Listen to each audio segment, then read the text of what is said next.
Xullas, mana shu ishimizni Kawasaki brendiniki. Nima bo'lgan desanglar, qulush tili uzilib ketgan.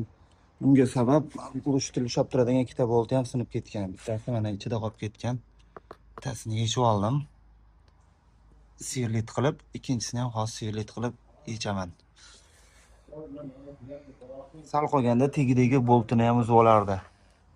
Yaxshi u butun turibdi. Ishini to'g'rilab beramiz bu. Mana shu brend qilinayotgan ishlari bolt chiqarildi, bo'ldi, tugadi mavzu. Kalotka, mana eski kalotkasi yangi kalotka qo'yildi, regulirovka qilib. Mana ikkita boshqa bolt qo'yamiz. Bo'lishtirma svarkalatib joy-joyiga qilib, yana yorish kerak.